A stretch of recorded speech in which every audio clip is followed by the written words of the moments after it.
Chapter 3 in Perea is chapter 32 and continues our going over part 6. Jesus must have felt that the end of his career was approaching. He left the dense atmosphere of hostility and passed across the Jordan into Perea, the territory of Herod Antipas.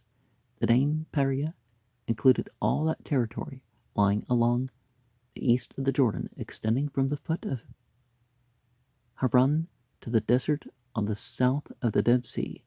The river rendered the land fertile so that it was a district of vineyards, and the proximity of the mountains of Gilead and Moab preserved the celebrity of the climate.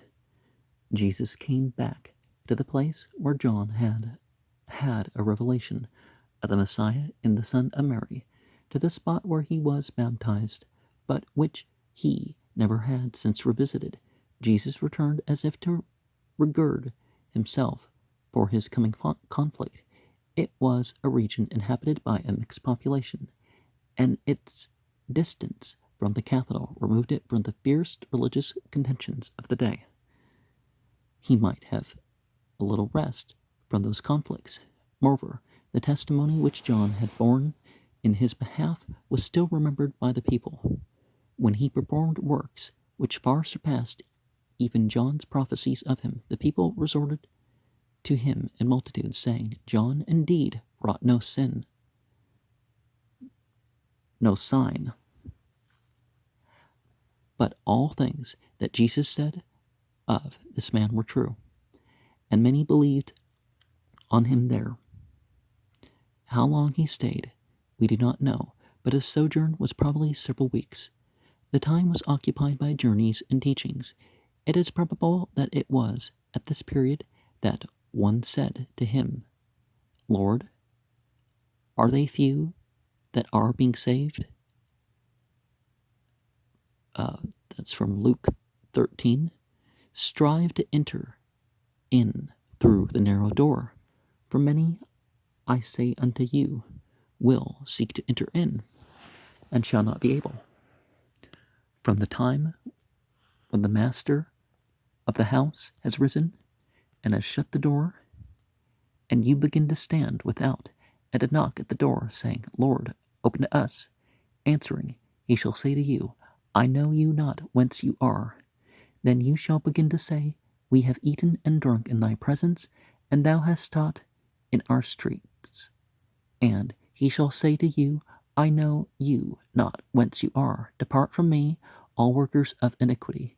There shall be weeping and gnashing of teeth when you shall see Abraham and Isaac and Jacob and all the prophets in the kingdom of God, and you thrown out.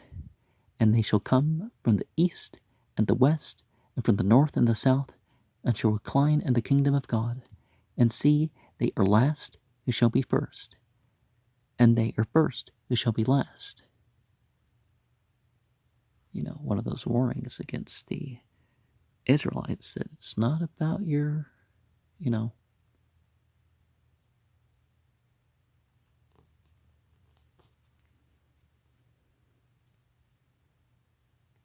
it isn't even people actually descended from them. That's not the point either. The question was proposed by some frivolous person in the crowds about him, some person not yet enough attached to him to be called a disciple, who shall be of the kingdom of the Messiah. Now there comes forward in the reply of Jesus what we shall find repeatedly presented hereafter, the idea of the last becoming first, and the first falling behind. Well, if they judge the international community, then Jesus and all these other ones, whose influence would have been carried over through that prophetic revelation to that one, and practiced, that and the what you call superstitions and stuff like this that existed from before then, no matter what forms they were revamped in.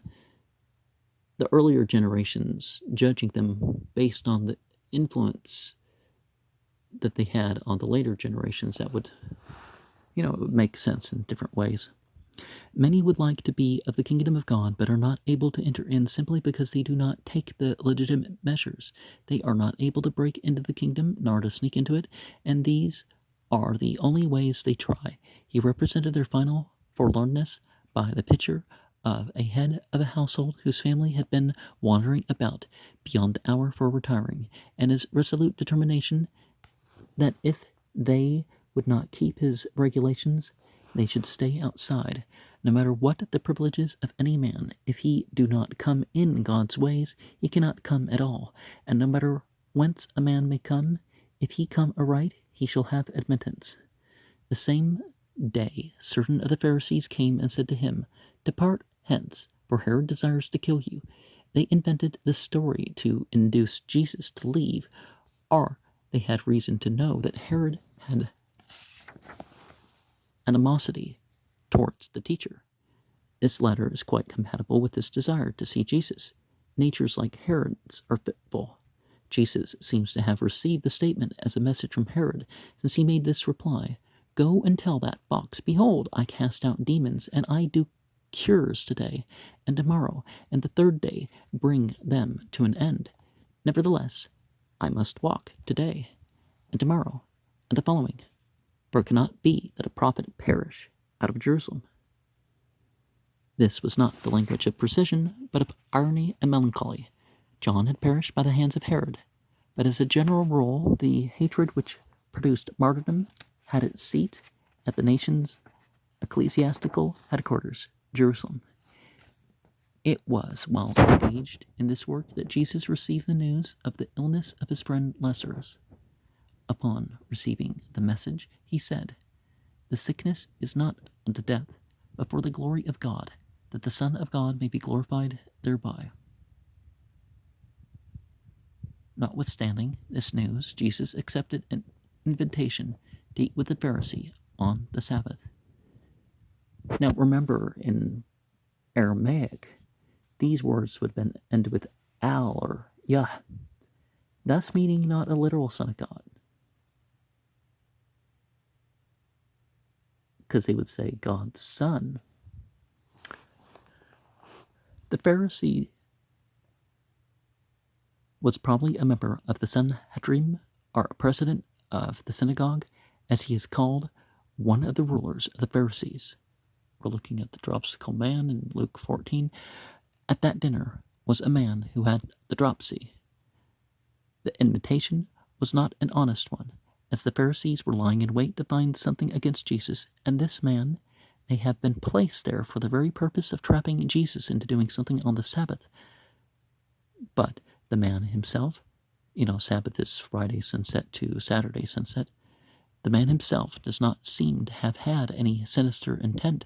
Jesus knew the thoughts of the company and asked the question, Is it lawful to heal on the Sabbath day or not? And they were silent. The question was incisive, was such as answered itself, and made a defense for Jesus. He healed the man and sent him off, and uttered this further defense, Which of you, having a donkey or an ox fallen into the pit on the Sabbath day, will not straightway pull him out on the Sabbath day? As if he had said that if their companion, for the beast, or regard for their property, should lead them to pull a brute out of the water, surely he ought to be allowed to heal the human being who had the dropsy. Then he addressed them this parable. When you are bidden of any man to a wedding, recline not on the chief seats, lest a more honorable man than you be bidden of him. And he who bade you, and him coming, shall say to you, Give place to this one, and then you begin with shame to take the lowest place. But when you are bidden, go and recline in the lowest place, that when he who invited you comes, he may say to you, Friend, go up higher, and then you shall have honor in the presence of them who recline with you. For every one who exalts himself shall be humbled, and he who humbles himself shall be exalted.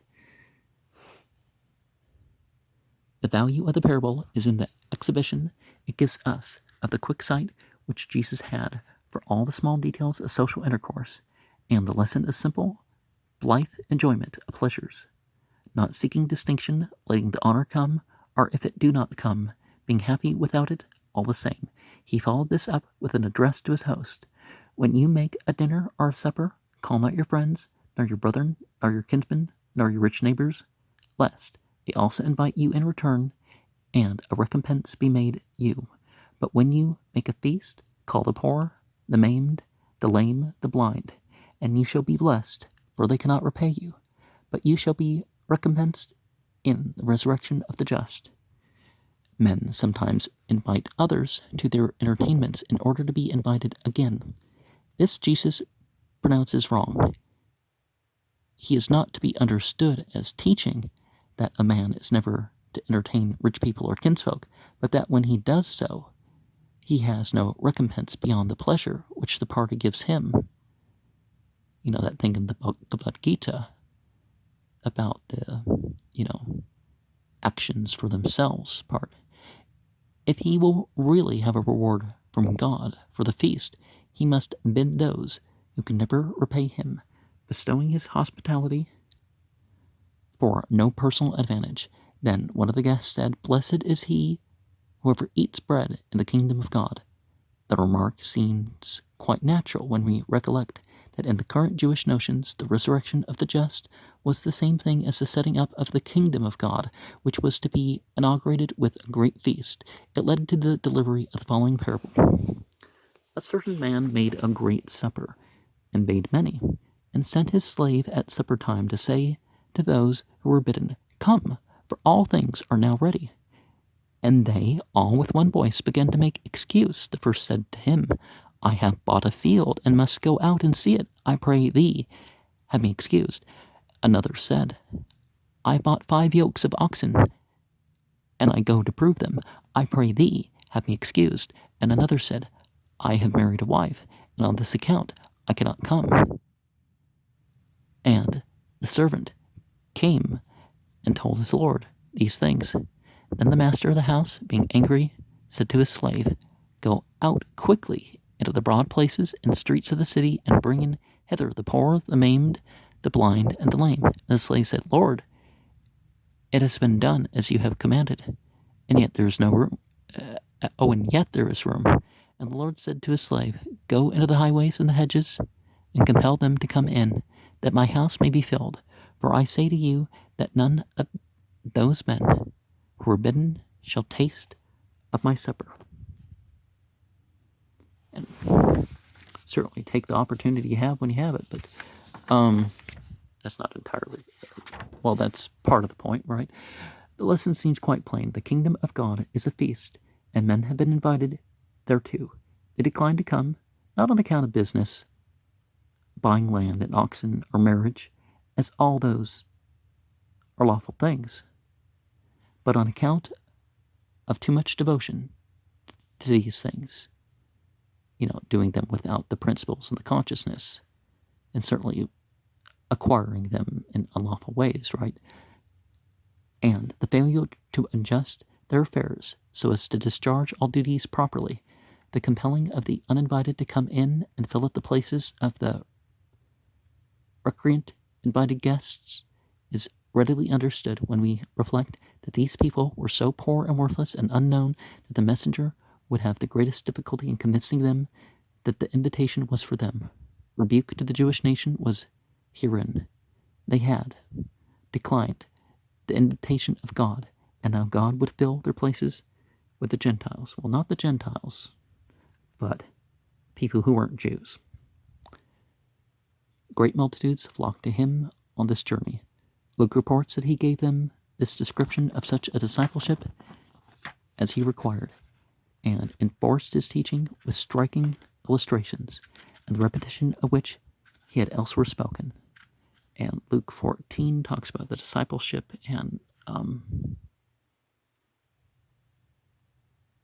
think I should take a break there.